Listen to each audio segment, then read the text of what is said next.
warning signs of satanic behavior may be apparent, such as a sudden, bitterly antagonistic attitude towards family and religion. This is Gary Lawrence. It's Friday night in Northport, Long Island, 1984.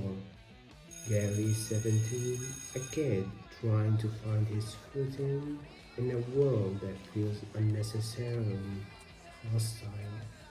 Now, he's just picking out some music for the evening. In a couple of hours, Gary will be brutally murdered by one of his own friends. To understand why, you have to understand the year. The entire United States was gripped by a moral fever, a hysteria with a name, the Satanic Panic. So, what was the Satanic Panic? It was an urban legend that exploded into national crisis. The core belief was the cults were operating in plain sight, worshipping the devil, sacrificing animals and children, and corrupting the youth. It was a moral panic fueled by conservative media, psychologists, and even law enforcement. They were everywhere. Daycare centers, role-playing games like Dungeons and Dragons, and let's not forget heavy metal music. Bands like Black Sabbath, AC/DC, these bands weren't entertainment. For them, they were recruitment tools for Lucifer himself. The panic wasn't born out of thin air, it fed on real teenage alienation and drug use, especially LSD or acid. Acid is a powerful hallucinogen, traps perception, alters moods, and creates sensory experiences that feel profoundly real. For a generation already feeling misunderstood, could open a door to a new terrifying reality. Ricky Castle was one of the local kids who dealt it and consumed it heavily. Ricky Castle wasn't just a troubled kid, he was a walking collection of untreated trauma. He was an honor student and a club scout until his early teens. That's when things fractured. Ricky suffered from series of psychiatric issues, including severe depression. His medical story included a suicide attempt.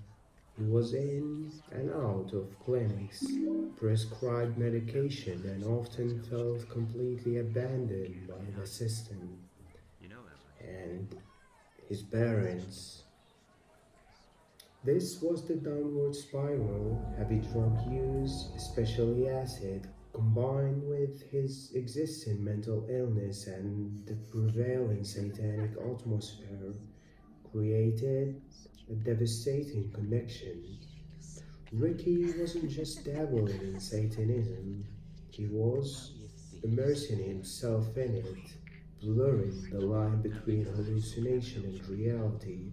Gary Lawrence was one of them, the connection between the two, a shared love of metal, drugs, and tragically a small amount of stolen acid.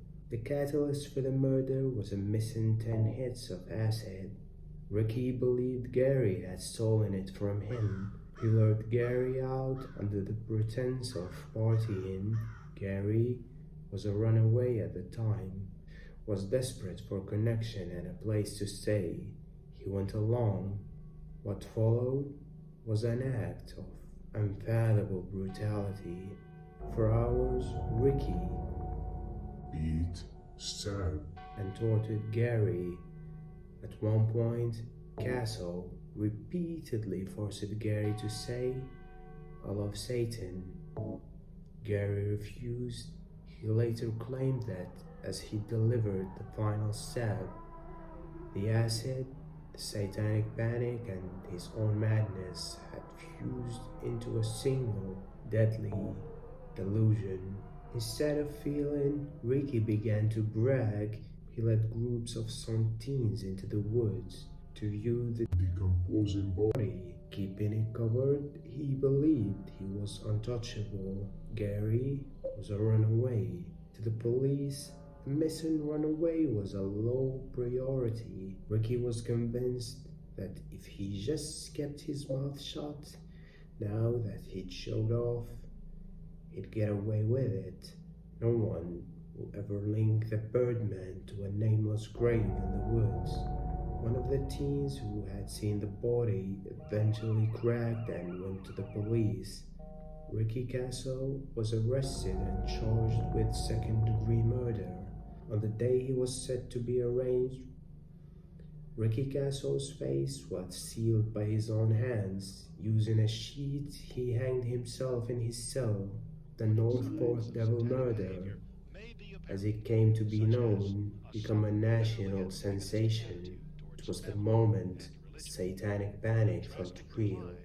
A troubled kid, an untreated illness, and a powerful drug had combined with a manufactured moral crisis to produce a horrifying reality. It confirmed the worst fears of the 90s.